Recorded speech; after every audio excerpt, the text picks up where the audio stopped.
Eu me despeço de Pedro, mas a gente continua falando sobre esse assunto, tá? Eu vou chamar então para conversa o nosso analista de política, o Gustavo Uribe, para podermos receber aqui, para a dupla poder receber o cientista político Creomar de Souza. Creomar, tudo bem? Apesar de tudo, bom Natal, viu? Boa semana. Obrigada por conversar com a gente aqui na CNN.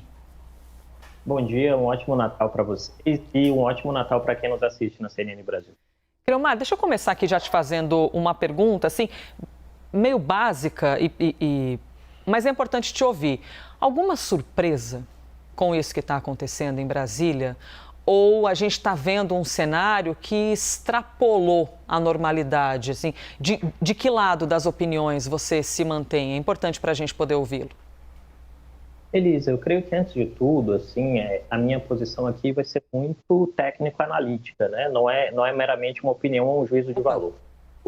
Temos aqui o período eleitoral de 2022, que começou em 2021, tem muitas características, menos a normalidade, né? E é menos a normalidade por quê? Porque se de um lado nós temos aí todas as polêmicas que envolvem o retorno de Lula ao poder, sobretudo que são repetidas pelos seus opositores, de outro lado, o candidato derrotado no segundo turno, que é o atual presidente da República, adotou um discurso que ele não inventou, né? Em outras democracias do mundo, isso também acontece, em que parte da estratégia da narrativa eleitoral envolvia negar o próprio processo eleitoral. E a partir deste processo, nós tivemos como uma decorrência direta o fato de que essa mescla de atitudes de Bolsonaro após as eleições, em que ele oscila entre o silêncio e a dubiedade, alimenta uma ideia que é bastante complicada para a democracia em termos de análise de risco político, que é a descrença das pessoas nas regras do jogo. E aí vem, à medida que as pessoas não acreditam na regra do jogo cotidianamente, o risco que se tem é que as pessoas tentem encontrar soluções por conta própria.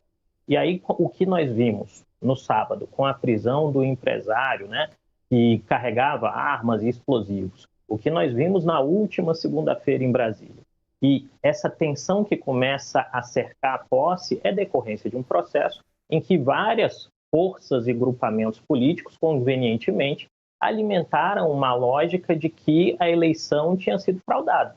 E à medida que se faz isso, alguém vai acreditar. E quem acredita nisso vai se colocar em risco e criar risco para outras pessoas, e aí a gente entra nessa dinâmica do que vem a ser as ações de terror, ou melhor dizendo, terrorismo do ponto de vista técnico. Uribe, por favor. Professor, então, pela linha do que o senhor nos explicou, se o presidente Jair Bolsonaro tivesse reconhecido a derrota e agora agisse como uma liderança de oposição ao futuro governo, como quer o PL de Valdemar Costa Neto, isso poderia arrefecer esses movimentos, inclusive essa tentativa de um terrorismo na capital federal?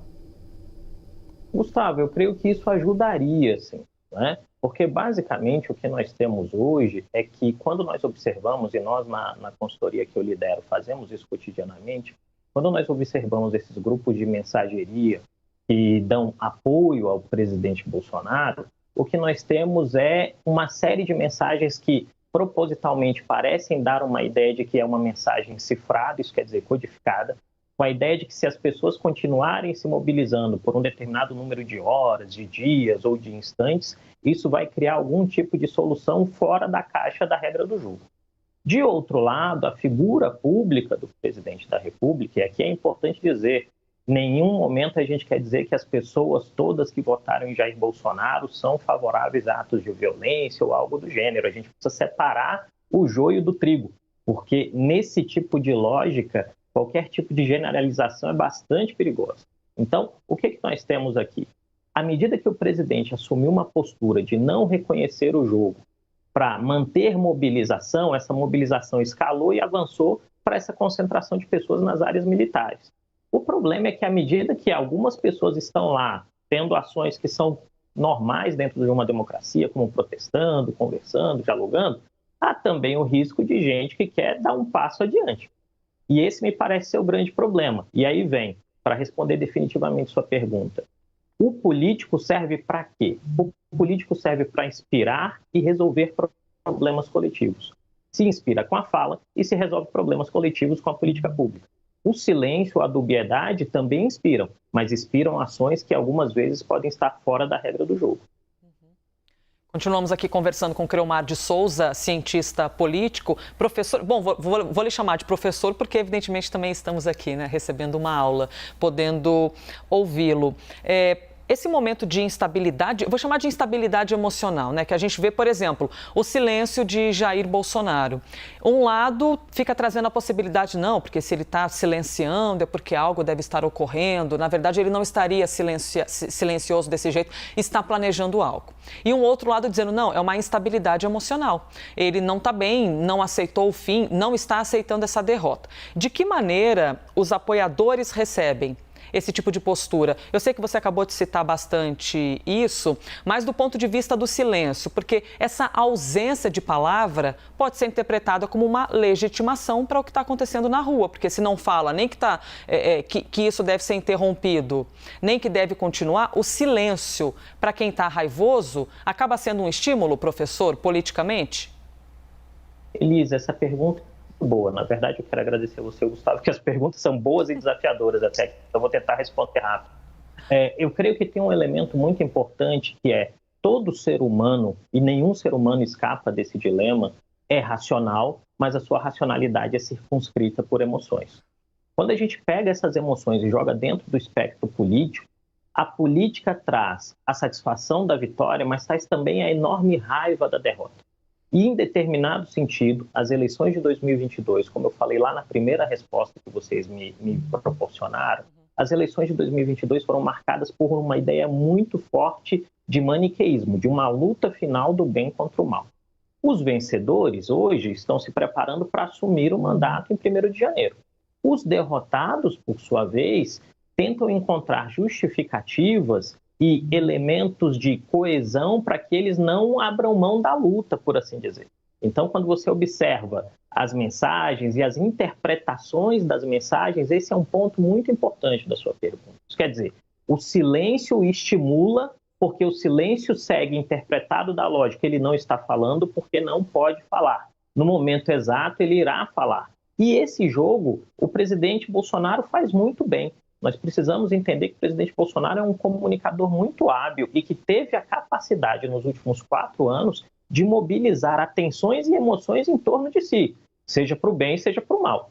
O problema hoje, né, olhando meramente para uma lógica de mitigação de risco político, e terrorismo doméstico é um risco político muito sério no horizonte, é que, em algum sentido, o silêncio pode transcender da lógica meramente política, organizacional e partidária e entrar numa lógica de espiral de violência que, no fim, gera problemas para todos nós, porque uma ação terrorista, quando bem sucedida, ela não faz escolhas, e é isso que a sociedade brasileira ainda não compreende por não ter essa experiência recente. Uma bomba, um tiro, qualquer outro tipo de ação, ela não vai escolher, as balas não são inteligentes nesse aspecto. Elas vão machucar, ferir todo tipo de pessoa que estiver perto do lugar na hora que isso acontecer. Professor, vou fazer 2 perguntas em uma, mas bem rapidinho. A primeira, o senhor acredita que após a posse de Luiz Inácio Lula da Silva, esses movimentos devem perder força, já que não veio o golpe militar que eles tanto esperavam? E a segunda, na política não há ecos, não há vazios, os espaços são ocupados. Esse silêncio do presidente Jair Bolsonaro pode ser ruim para o futuro político dele, já que ele pode dar margem para outros nomes da oposição ao futuro governo ocuparem este papel, capitaneando a oposição ao governo petista? Eita, Gustavo, ser rápido aqui vai ser um desafio. Já perdi 10 segundos. Eu creio que na primeira resposta, Gustavo, isso vai depender basicamente da capacidade que o Ministério da Justiça do próximo governo tenha de separar os violentos daquilo que é militância política. Militância política deve existir e é bom para o país que haja um contraponto nas ruas, inclusive, para o governo eleito, né? Agora, a violência tem que ser reprimida dentro das normas do Estado Democrático de Direito. Então, esses 2 instrumentos que hoje estão um pouco misturados, vai se depender muito da ação do Ministério da Justiça e da capacidade do governo de convencer as forças militares a tomarem uma posição em termos de desocupação das áreas militares. Acho que esse é o primeiro ponto. No segundo elemento, como você muito bem disse, não há vazio em política, né? Então, o presidente Bolsonaro hoje corre o risco de ser colocado para um posto de periferia, por assim dizer, por outras lideranças que querem ocupar esse espaço de um candidato de direita em 2026. E aí a gente pode apontar 2 nomes que largam na frente nesse exato momento. O governador reeleito de Minas Gerais, Romeu Zema, e o governador eleito de São Paulo, Tarcísio de Freitas. Esses 2, propositalmente e inteligentemente, não têm entrado ou embarcado nessa lógica de contestação da regra do jogo até aqui. Conseguiste empacotar bem a ideia, hein, professor?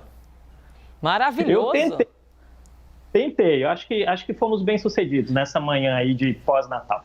Com toda certeza. É porque a gente quer aproveitar que tem a sua presença, por isso que a gente já fez tantas perguntas aqui, fazendo o 2 em 1 para conseguir ouvi-lo. Conversamos com o Creomar de Souza, cientista político. Obrigada, viu, pela gentileza e dedicação de sempre traduzir esse cenário que às vezes é tão indigesto, né? A gente fica aqui tentando interpretar o que está acontecendo, como é que os seres humanos reagem e você nos ajudando com isso. Obrigada, professor. Gente, foi um enorme prazer, um ótimo dia para vocês e uma ótima semana de véspera de Ano Novo. Que assim seja. Obrigada. Obrigado, Uribe, também pela parceria na entrevista.